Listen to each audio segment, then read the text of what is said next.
Welcome to Believing the Real, a series of talks on the theology of the real. In this chapter, chapter 6, we will discuss how the human societies that evolved into egalitarianism eventually reverted to hierarchic societies and the authority of alpha males. Hello. Welcome to our sixth episode of Believing the Real, Evotrust, the idea of evolutionary progress as having a thrust towards some unknown ideal of perfection that we can elicit from looking at the way that evolution proceeds. And we have been discussing Jonathan Haidt's The Righteous Mind as a backdrop to our discussion. And we have been talking last time about the way in which human beings, in fact, developed the ability through mind to represent themselves as part of a whole and assimilate the ideas of society, the ideas into which they are born as part of their heritage, or as part of their makeup, making them capable of identifying with a group, and in fact, to the point that individuals are willing to give their lives for the group through identification with the group as a sort of expanded self. But that this is not along the same trend that the insects have developed, something completely different and new. And we will discuss this at greater length now. And see where it leads us. So I'm gonna switch on now the excerpts that I have collected from Haidt, and we will see where that leads us. Let's switch to first of all our basic slide showing the progress and perfection hypothesis, with the turtle at the bottom and the angel at the top, signifying the development of the real into an ideal, or actually the way that the ideal is embedded in the real. When one thinks of it, this is also a very nice simile for Jacob's ladder, with its foot on the earth and its head in the sky. But I don't like that simile because it sort of differentiates too extremely between earth and sky. And what we are talking about is an earth that is constantly expanding into sky, or that part of divinity that progresses and becomes more perfect as the cosmos continues to emerge. Okay, so let's turn on Jonathan Haidt now, and let's look at his Exhibit B, shared intentionality. So we've already began discussing this aspect in the last talk. And now we will see further what this entails. So Haidt attempts to show the turning point in human evolution where we diverge from the other groupish creatures, mammals on the one hand, and the social insects on the other hand. And he calls it the crossing of the Rubicon. He has very colorful language to describe it. So he was thinking all the time of evolution as a gradual process, one step at a time. I do believe that it is a gradual process, but at certain points we have this sudden change, this sudden leap of something new that appears on the scene, as we saw, and this is the best example, I think, the shift from single-cell organisms, which populated the Earth for 1.4 billion years, and then to multicellular organisms, all animal, plant life, everything on Earth except for the microbes, the single cells, are multicellular. And this was a whole new level of organization that subsumed the individual within the greater group. And this was like a leap. In this case, we're talking about this leap of humanity into the ability to work within larger groups. And this is, in truth, a true change in the whole horizon, the whole vista of evolution. But this change, as usual, evolution has various lines running at the same time. So we saw how it operated in the insects, we saw how it operated in the mammals, and now in human beings it takes a great step forward, as we spoke in the last talk, through our ability to represent in our minds both ourselves and others and hold ideas. So Haidt calls this Rubicon crossing, and he relies on the work of Tomasello here. I'll read a bit for you from this text. So he writes like this: I used to believe that there were too many small steps in evolution of morality to identify one as the Rubicon. But I changed my mind when I heard Michael Tomasello, one of the world's foremost experts on chimpanzee cognition, utter this sentence: it is inconceivable that you would ever see two chimpanzees carrying a log together. I was stunned. Chimps are arguably the second smartest species on the planet, able to make tools, learn sign language, predict the intentions of other chimps, and deceive each other to get what they want. As individuals, they're brilliant. So why can't they work together? What are they missing? Tomasello's great innovation was to create a set of simple tasks that could be given to chimps and to human toddlers in nearly identical form. I'm reading to you from page 126 in Haidt's book, The Righteous Mind. So I'm continuing now with the text. Solving the task earned the chimp or child a treat, usually a piece of food for the chimp, a small toy for the child. Some of the tasks required thinking only about physical objects in physical space. For example, using a stick to pull in a treat that was out of reach, or choosing the dish that had the larger number of treats in it rather than the smaller number. Across all 10 tasks, the chimps and the 2-year-olds did equally well, solving the problems correctly about 68% of the time. But other tasks required collaborating with the experimenter, or at least recognizing that she intended to share information. For example, in one task, the experimenter demonstrated how to remove a treat from a clear tube by poking a hole in the paper that covered one end, and then she gave an identical tube to the chimp or child. Would the subject understand that the experimenter was trying to teach them what to do?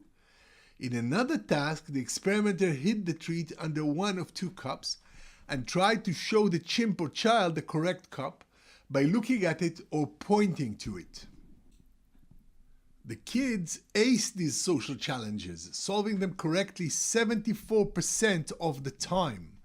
The chimps bombed, solving them just 35% of the time, no better than chance on many of the tasks.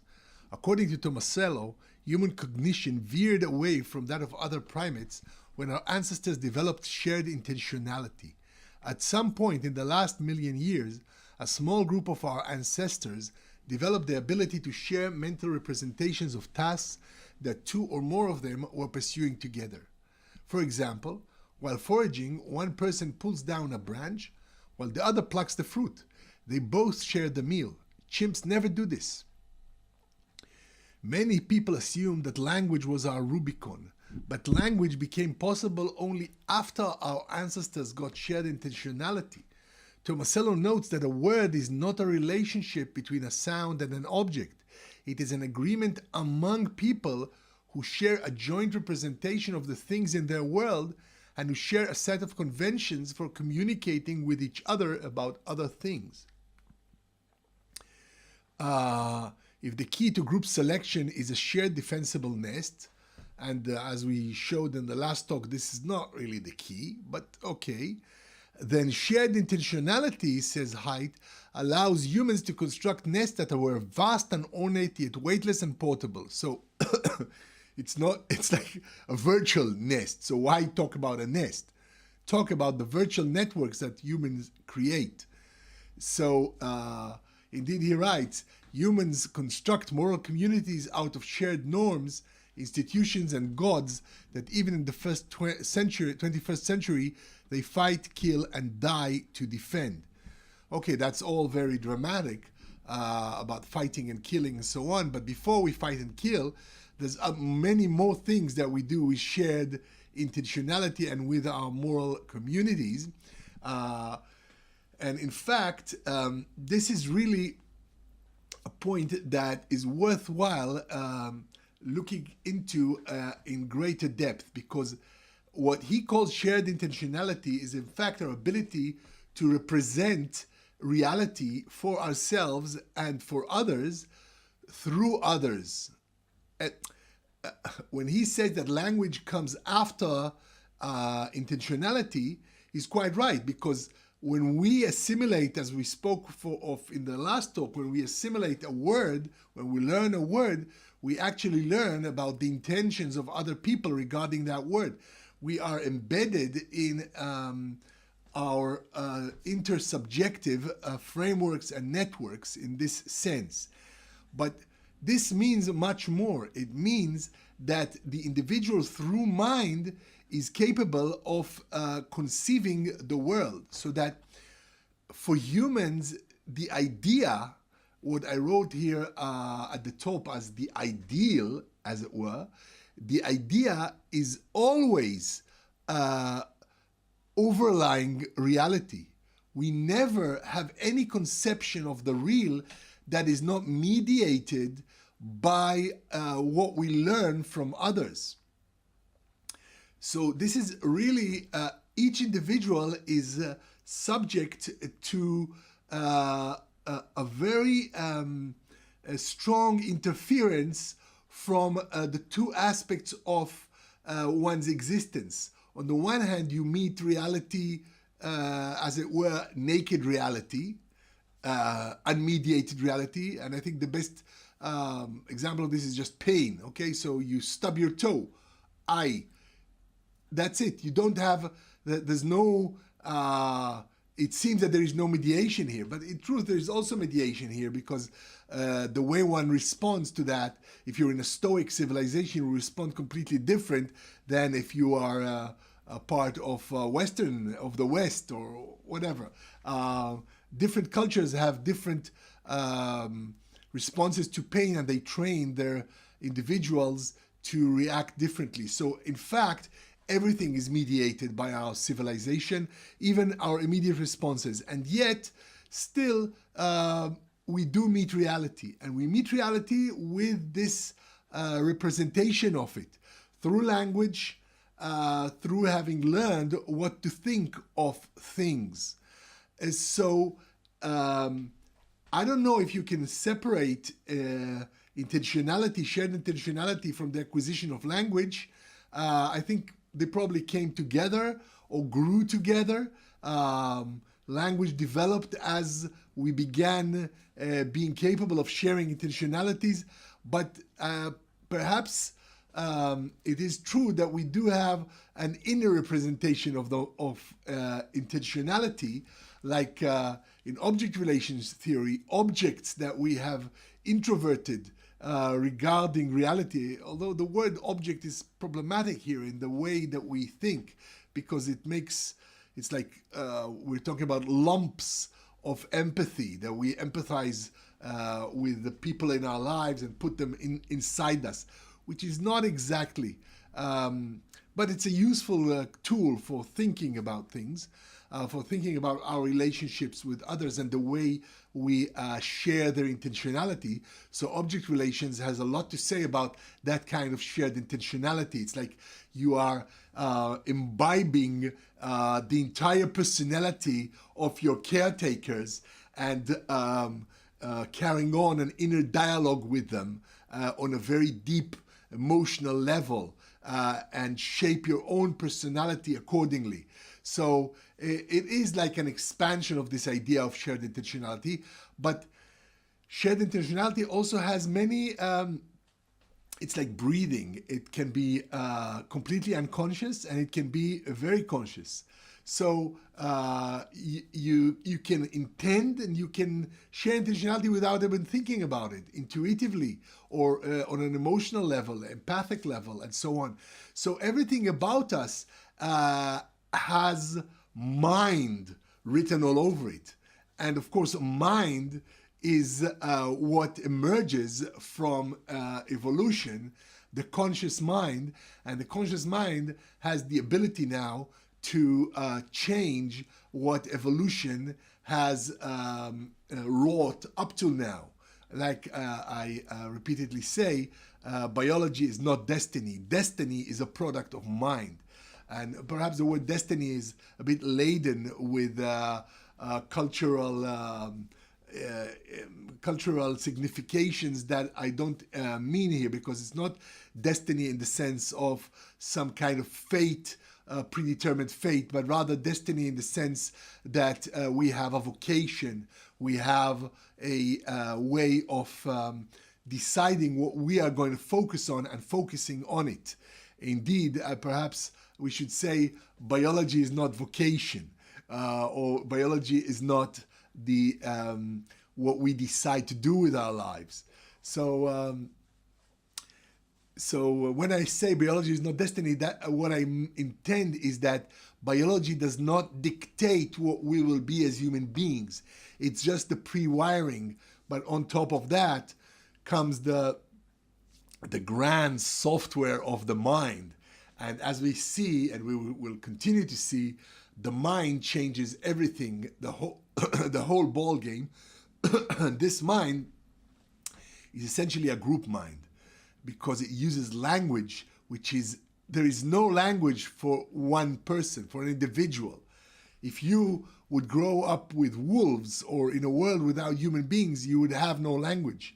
The language is acquired through other people, and also it binds you with the group. As we know, when different language groups meet, when people meet who speak different languages, they are like mutes. They become completely detached as individuals when they meet people who speak a different language. And perhaps this is part of the charm of tourism, that you can be alienated from the group. You walk among people, but in fact you are separated from them with the barrier, or by the barrier of language. Unless, of course, everyone speaks English, which is really great, the lingua franca that breaks down all boundaries.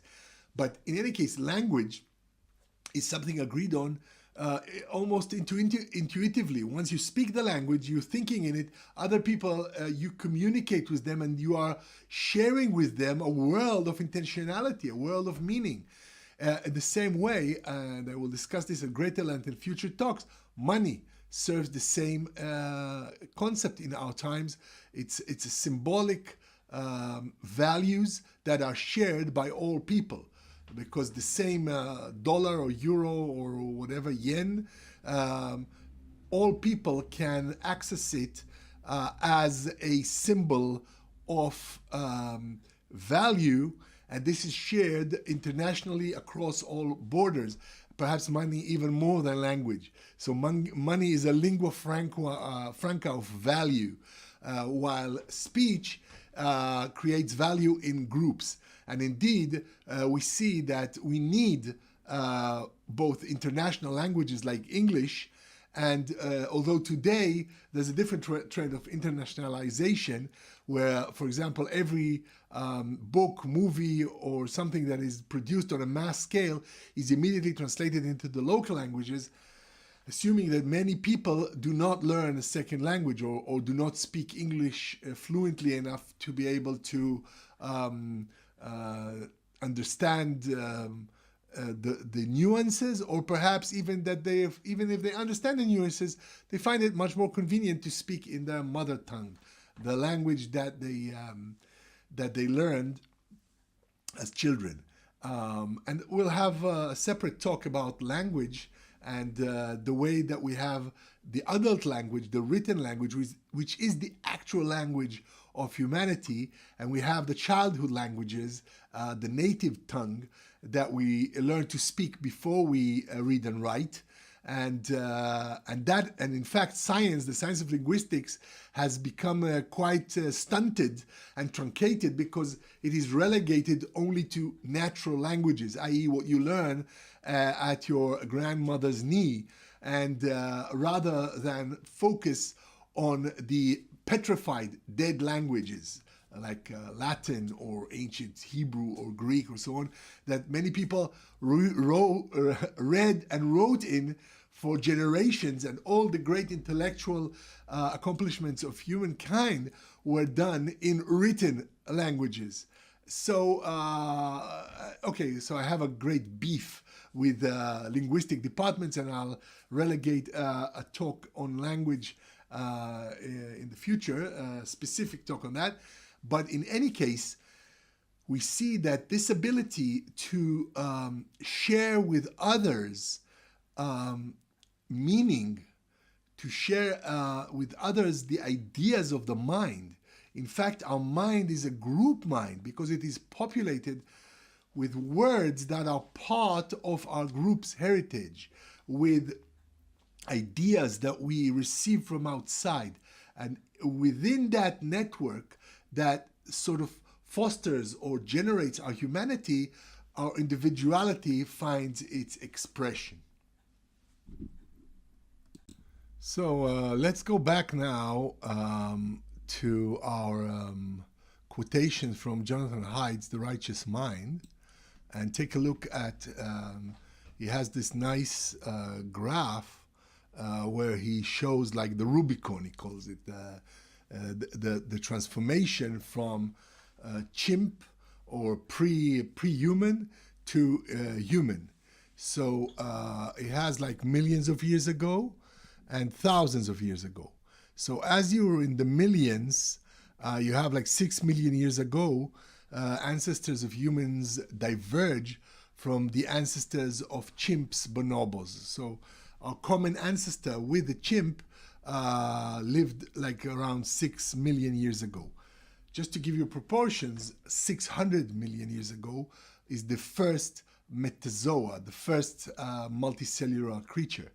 So just 6 million years ago, we have a common ancestor with the chimp. So it's pretty short a time from an evolutionary point of view, especially since the cosmos exists around 14 billion years.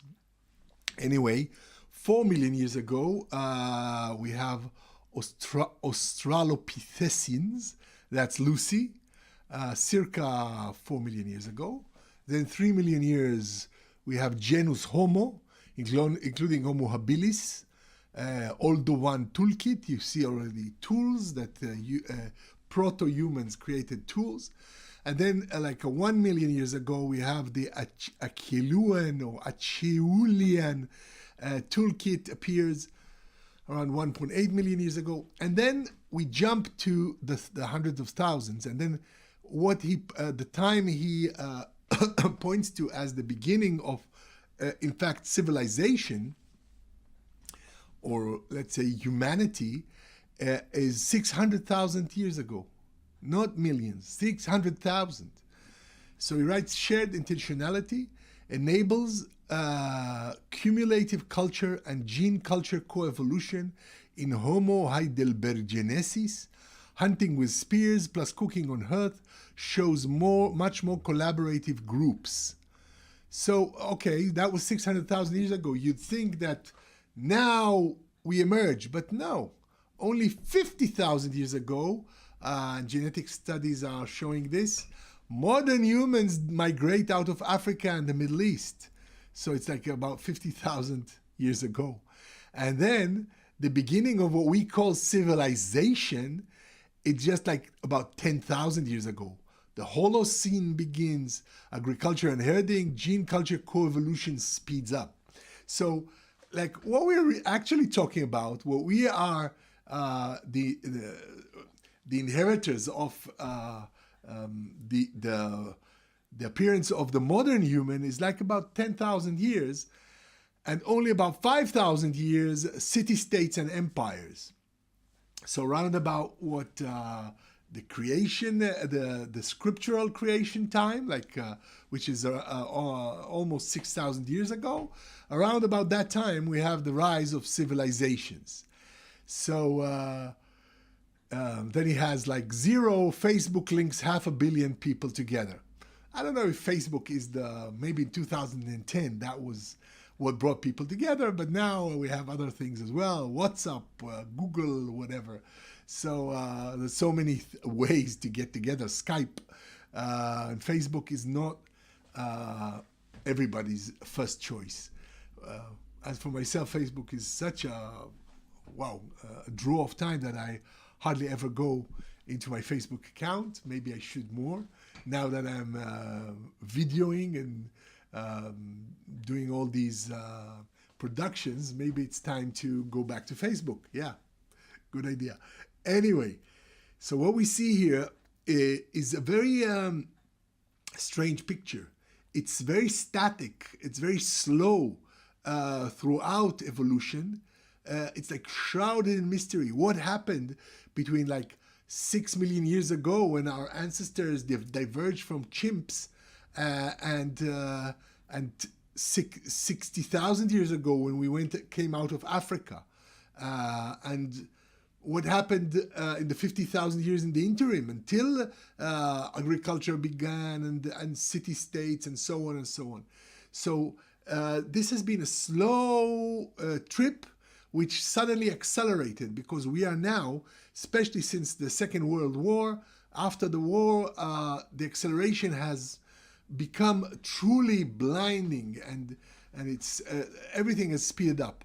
So we see that there is a thrust here, an arrow here of increasing mindfulness, increasing intentionality, and what we have showed, and we will continue to show, increasing perception of others, of the other. Because now when mind comes into the picture, in fact, human beings are able of sharing intentionality regarding others. So let's go into a few speculations about the actual evolutionary process that led to the rise of civilization. So I'm quoting now from page 129 in The Righteous Mind. The anthropologists Pete Richardson and Rob Boyd have argued that cultural innovations such as spears, cooking techniques, and religions evolve in much the same way that biological innovations evolve. And the two streams of evolution are so intertwined that you can't study one without studying both. For example, one of the best cases of gene culture coevolution occurred among the first people who domesticated cattle. In humans, as in all other mammals, the ability to digest lactose, the sugar in milk, is lost during childhood. In humans, is lost during childhood. The gene that makes lactase, the enzyme that breaks down lactose, shuts off after a few years of service because mammals don't drink milk after they are weaned. But those first cattle keepers in Northern Europe and in a few parts of Africa had a vast new supply of fresh milk which could be given to the children but not to adults. Any individual whose mutated genes delayed the shutdown of lactase production had an advantage. Over time, such people left more milk-drinking descendants than did their lactose-intolerant cousins. The gene itself has been identified. Genetic changes then drove cultural innovations as well. Groups with the new lactase gene then kept even larger herds and found more ways to use and process milk, such as turning it into cheese. These cultural innovations then drove further genetic changes and so on and so on. If cultural innovations, such as keeping cattle, can lead to genetic responses, such as adult lactose tolerance, then might cultural innovations related to morality have led to genetic responses as well? Yes, Richardson and Boyd argue that gene-culture coevolution helped to move humanity up from the small group sociability of other primates to the tribal ultra-sociality that is found today in all human societies. This process has been described as self-domestication. The ancestors of dogs, cats, and pigs got less aggressive as they were domesticated and shaped for partnership with human beings. Only the friendliest ones approached human settlements in the first place. They volunteered to become the ancestors of today's pets and farm animals. In a similar way, early humans domesticated themselves when they began to select friends and partners based on their ability to live within the tribe's moral matrix. In fact, our brains, bodies, and behaviors show many of the same signs of domestication that are found in our domestic animals. Smaller teeth, smaller body, reduced aggression, and greater playfulness, carried on even into adulthood. The reason is that domestication generally takes traits that disappear at the end of childhood and keeps them turned on for life. Domesticated animals, including humans, are more childlike, sociable, and gentler than their wild ancestors. I'm reading on page 129 and 130 in the Righteous Mind. These tribal instincts are a kind of overlay, a set of groupish emotions and mental mechanisms laid down over our older and more selfish primate nature. It may sound depressing to think that our righteous minds are basically tribal minds, but consider the alternative. Our tribal minds make it easy to divide us, but without a long period of tribal living, there'd be nothing to divide in the first place. There'd be only small families of foragers, not nearly as sociable as today's hunter-gatherers, eking out a living and losing most of their members to starvation during every prolonged drought. The co-evolution of tribal minds and tribal cultures didn't just prepare us for war, it also prepared us for far more peaceful coexistence within our group, and in modern times for cooperation on a vast scale as well. So, in fact, the rise of the human, of what we know as human, is the rise of the group and the rise of the mindful representation of groupthink, of group ideals, group dogma, group doctrine, group theories about reality, about themselves, about how to behave, and the ability to use language to share intentions within this mindful framework. So each person, each individual now born into one's own civilization, in fact, finds one's humanity within civilization. You become human by becoming civilized, by acquiring the language, acquiring the mores, the ideas, and so on of your culture. And today, and this is the great eruption of change in our times, through the internet, in fact, you come into contact with world civilization as part of your homegrown tribe.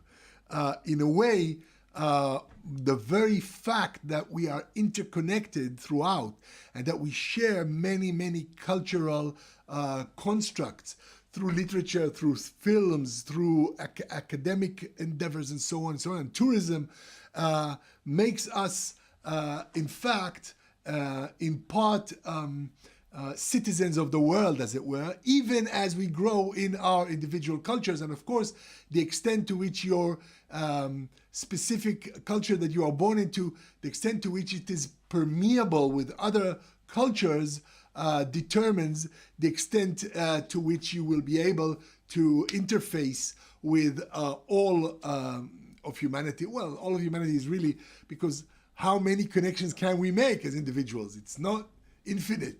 So, but indeed, for example, if you are exposed to movies and TV series, you will very quickly come into contact with the representations of many cultures that are represented within these movies and series. So, in fact, a world civilization is becoming increasingly the home civilization of many children who grow up today and watch TV or movies from a very young age, and in fact assimilate a wider civilization.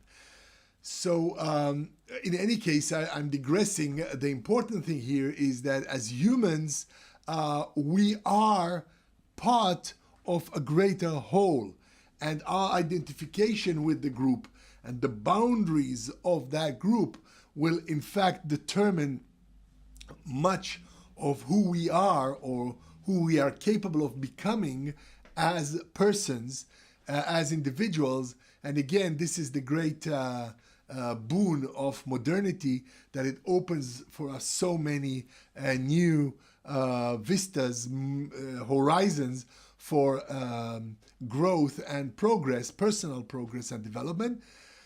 I speak of modernity all the time, but I'm talking about late modernity. There's so many ways that this has been described. Our era, the age of doubt, as it were, is, I think, another Rubicon in the development of consciousness on Earth, in the progress of evolution. But anyway, let's go back to Haidt and read a little more from this analysis of the growth of the human. So on page 132, Haidt writes, "It makes perfect sense.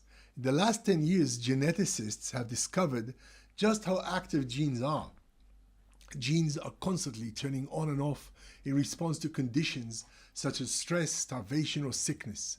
Now imagine these dynamic genes building vehicles, people who are hell-bent on exposing themselves to new climates, predators, parasites, food options, social structures, and forms of warfare.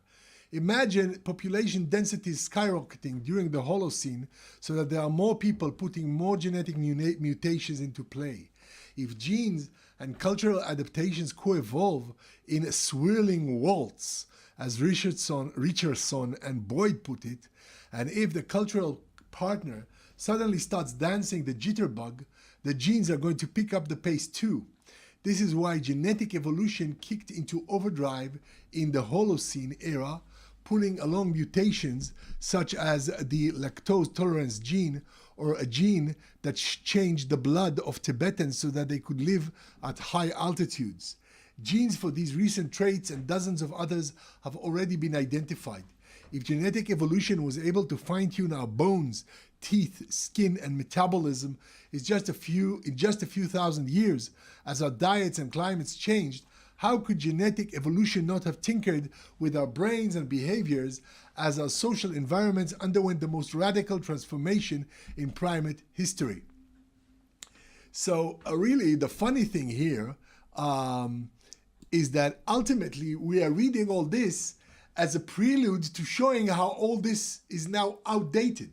So he is talking about the great innovation of the appearance of the human in evolution, and it's really thrilling to see this mindfulness, the appearance of mind, actually, of the ability of representing reality, which ultimately will give rise to the great religions, to dogma, to philosophy, to Platonism, of which we will speak at greater length in subsequent videos. But ultimately, all this is prelude to changes, as we will see in our era, the age of doubt, the present era, the Google era, call it whatever you want, our present time, is a new ball game, is something that is taking these pre-wirings and writing totally new software for it, and even changing the wiring. Because if we talk about human coevolution, culture and gene coevolution, then today something has been, many of the usual connections between the two have been disrupted since many things have changed in the very way that we construct ourselves as humans in our age. So everything we are talking about now in Jonathan Haidt is just to see what we are up against from the point of view of biology, what we are up against. For example, the groupishness, okay? The tendency to identify with a tribe, to have essentialist identities that say, this is my group, my tribe, the other tribe is the enemy, and so on. And our growing desire to become more and more like the famous John Lennon song, Imagine there's no country and no religion too, but we want to still hold on to our country and our religion while living out Lennon's sentiment of universal peace, universal understanding and empathy. We want to keep our own individuality, and not just as humans, as individuals, but also as part of our group, our civilization. We want to maintain our individual flavor, cultural flavor, keep also our group identities, even as we grow and expand into an identity that is capable of loving thy neighbor as thyself, and expanding that neighbor into all of humanity, so that all people, all men should become our neighbors and be worthy of our love, empathy, fostering, and so on. So we are at another Rubicon crossing presently. And what we are using Haidt's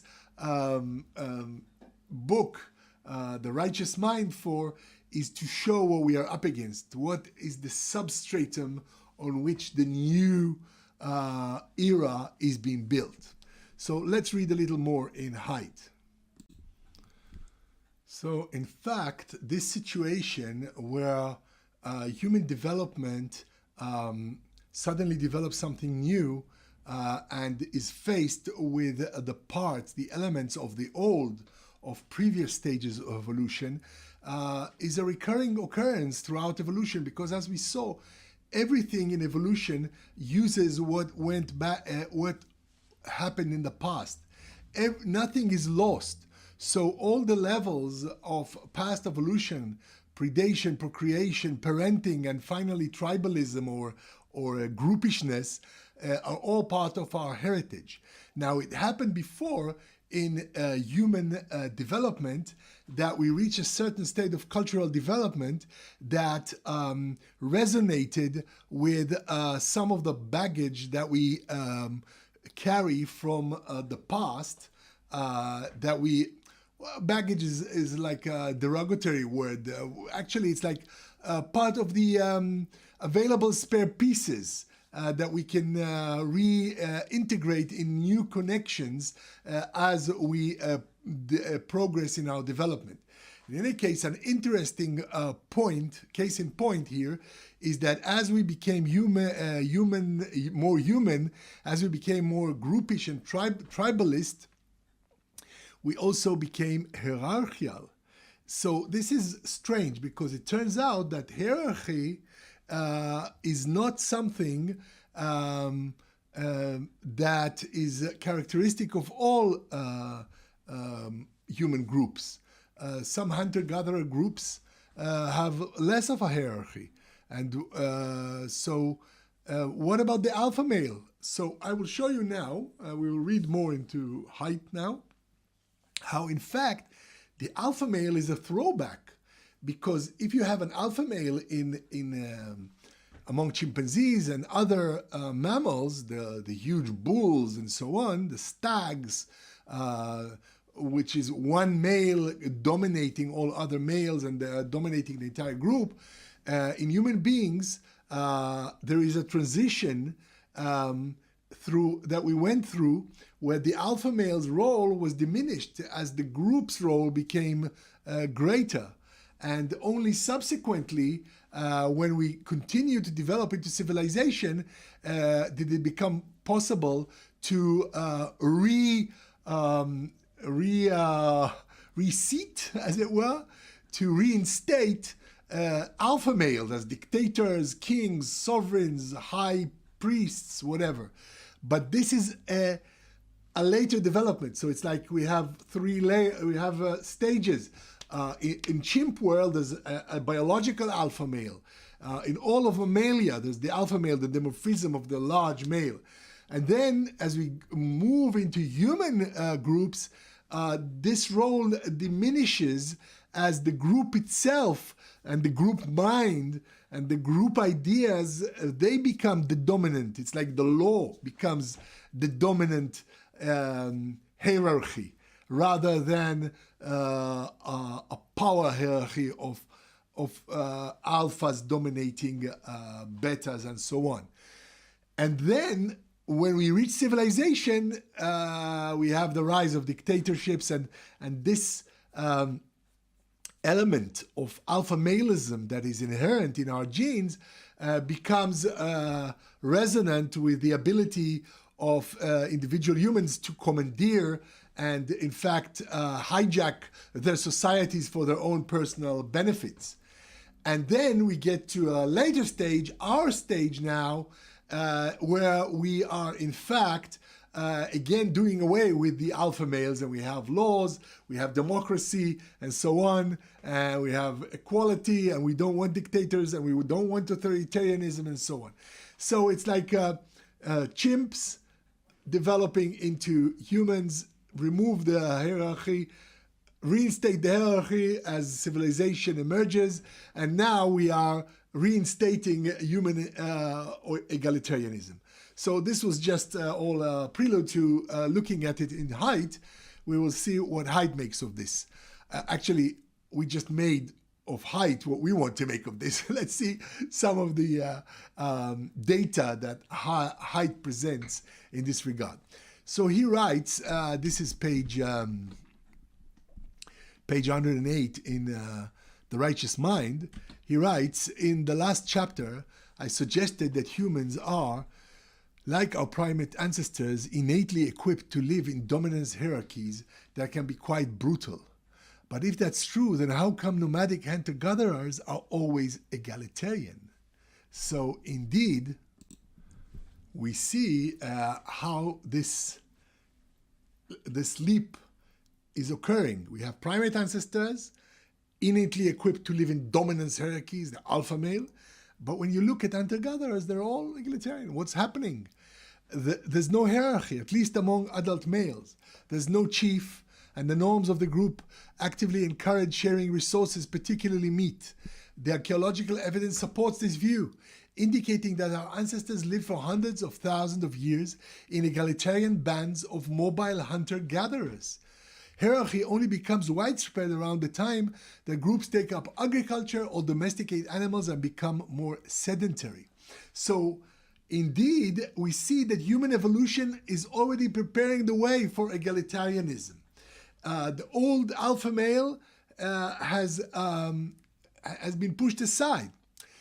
He reemerges, and there's a lot of writing, especially psychologists like Fromm, who wrote about the authoritarian tendency, the tendency of people to want to be subjugate themselves, to obey the leader, to believe in a great leader greater than themselves, and so on. And of course, this is part of all religions, the great rabbi, the Pope, and of course, God.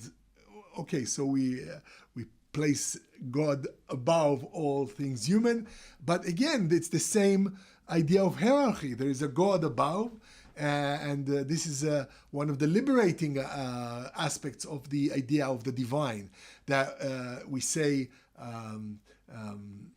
you are my slaves and not the slaves of slaves. You are not subjugated to any human agency because you are directly referencing the highest agency, the highest moral agency.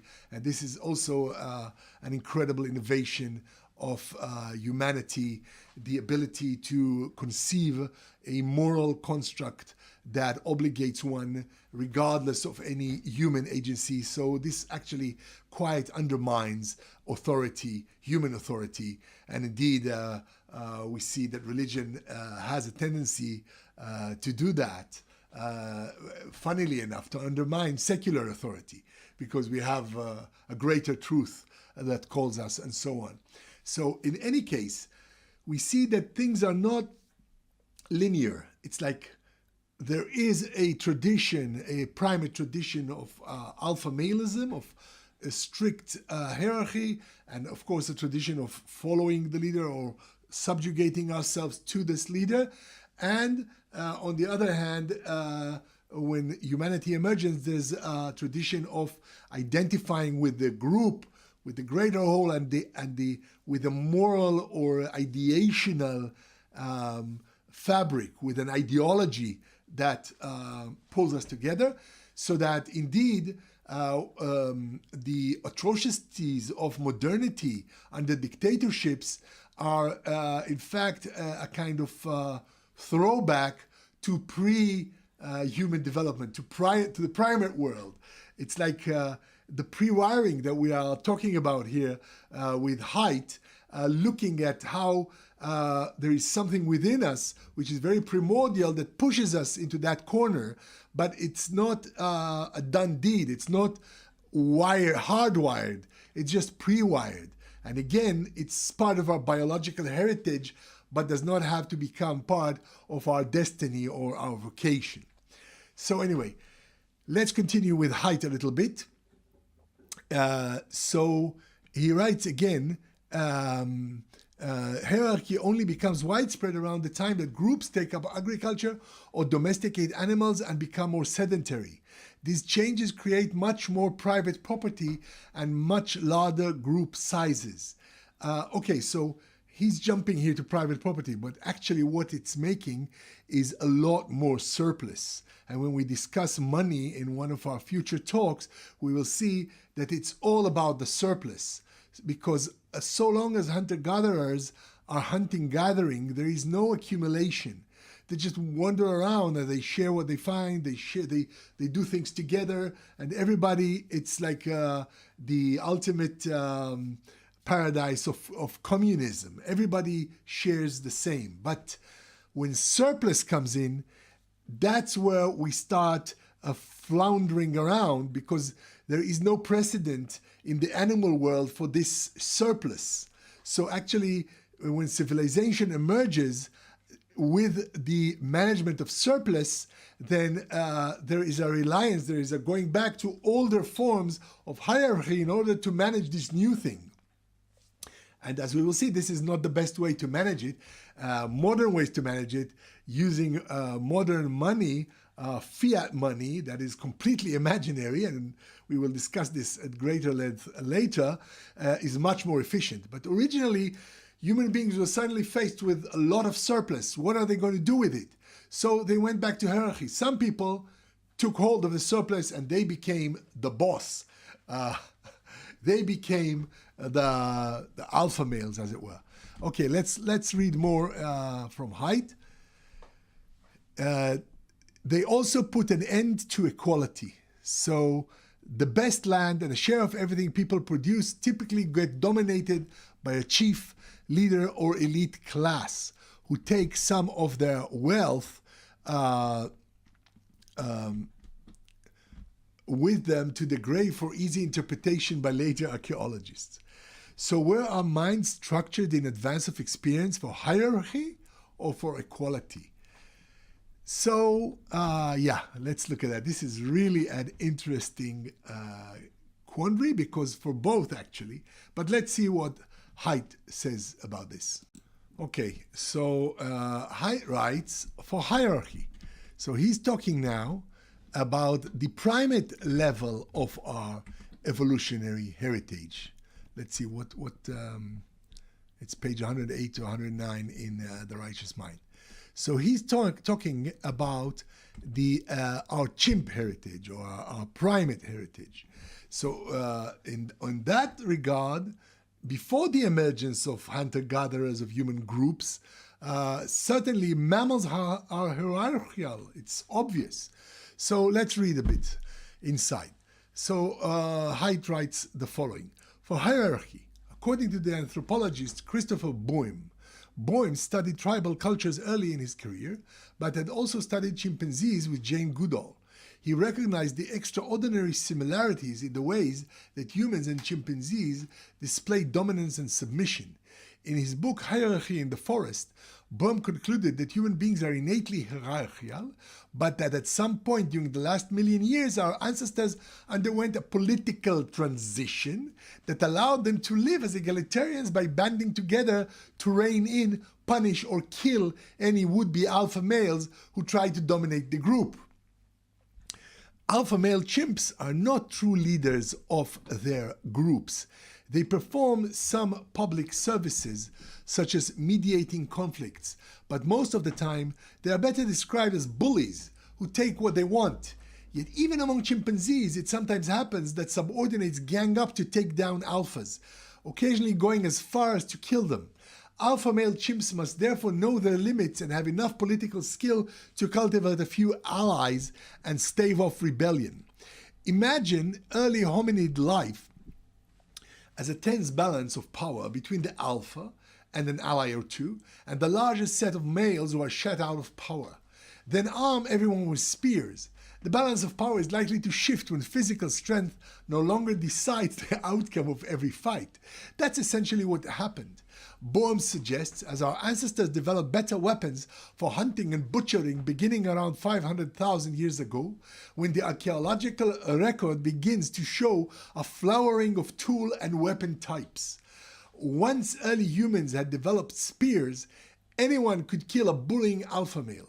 And if you add the ability to communicate with language, and note that every human society uses language to gossip about moral violations, then it becomes easy to see how early humans developed the ability to unite in order to shame, ostracize, or kill anyone whose behavior threatened or simply annoyed the rest of the group.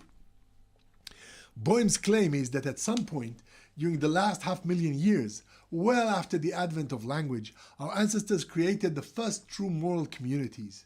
In these communities, people used gossip to identify behavior they didn't like, particularly the aggressive, dominating behaviors of would-be alpha males.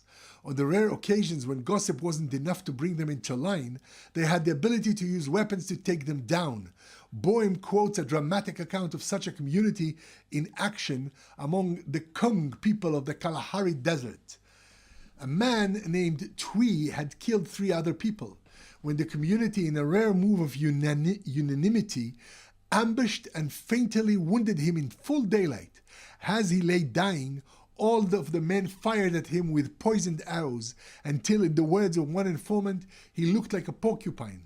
Then, after he was dead, all the women, as well as all the men, approached his body and stabbed him with spears, symbolically sharing the responsibility of his death.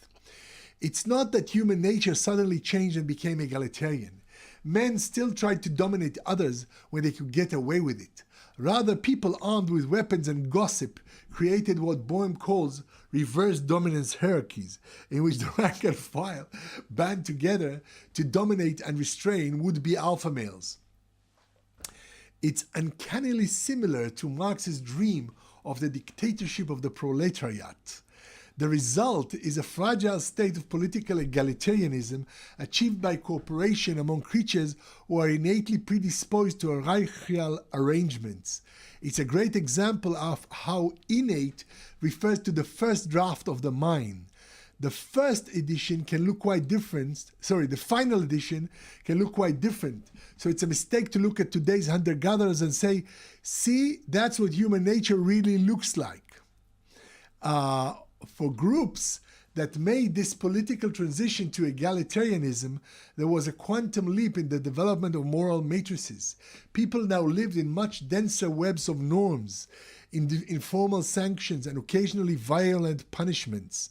Those who could navigate this new world skillfully and maintain good reputations were rewarded by gaining the trust, cooperation, and political support of others those who could not respect group norms or who acted like bullies were removed from the gene pool by being shunned, expelled, or killed. Genes and cultural practices, such as the collective killing of deviants, co-evolved.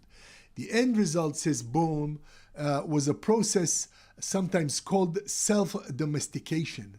Just as animal breeders can create tamer, gentler creatures by selectively breeding for those traits, our ancestors began to selectively breed themselves unintentionally for the ability to construct shared moral matrices and then live cooperatively within them. So in fact, we have here a very interesting picture of the layers of evolution embedded within us. And we see that as evolution progresses from mammal to primate to human, the quantum leap into humanity involves the group. And the group becomes greater than the individual, including the alpha male. The alpha male is embedded within the group. And only if the group will give that alpha male its trust, belief, its political support, then may it behave, this alpha male behave in alpha male fashion and dominate others. So domination and submission, even though we have it from our heritage as chimps, undergoes a complete transformation in human civilization. So even though it seems similar, it is on a different level because it needs consensuality. It needs the agreement of the people. A nice anecdote in this regard is the biblical description of how the people of Israel demanded a king from Samuel, and Samuel grows very, very angry, and he says, "You are rejecting God. What do you need a king for? What do you need an alpha male to rule you? You have God. No, we want a king. We want a king to be like all other people," and so on. Okay, you're going to get a king, and that king will dominate you, and so on, so on, so on. He gives a fantastic description of dictatorship. But they say, yes, that's what we want. So in fact, it's consent that reinstates the alpha male. And where people consent to the rule of dictatorships, they get a dictator. But in fact, there is a tendency in humanity to want to be in such a condition. This is like, it's part of our evolutionary equipment on the one hand, and it's also part of what we go through as we grow up, because when we come into the world as infants who are helpless, we depend on our parents or our carers to take care of us, and we idolize them and we depend on them, and they are our alpha males, as it were, our alphas, and we are in a subjugated position by the very fact that we come helpless into the world and need others to support us. So this is part of human nature, becoming a follower rather than a leader. Leaders are not much. It's the followers that make the leaders. It's the people who make the king. So in fact, we see that it's a different point of view. It's like we went through egalitarianism, and we are basically egalitarian. And even though we love alpha males, and we want them, we want our good leader, we want our king, and so on and so on, this comes from a different place, not biological, but consensual, mindful, comes from our ideal. Because we conceive of the world as being such a place that we need a king to rule us, then we have a king. But when we conceive of it otherwise, there is nothing to stop us from instating a democracy, as we know. So in fact, this stage of human history of dictatorships is a sort of atavistic yearning to our primate heritage, but not something that is obligatory or determined in a hardwired sense. It's a choice. And because as humans we have choice, we are able to alter our reality and decide on our political fate, then we are also capable of choosing what our primate hearts yearn for and place an alpha male on top of us, on top of our hierarchy, and subjugate ourselves to that alpha male. But it comes from a different place, and it's replaceable. And now we are seeing a new shift in this ability with gender equality and so on, where obviously not only the alpha male has been deposed from rulership, but the male in general, whether alpha, beta, gamma, delta, whatever kind of male you want, is no longer at the top of the hierarchy.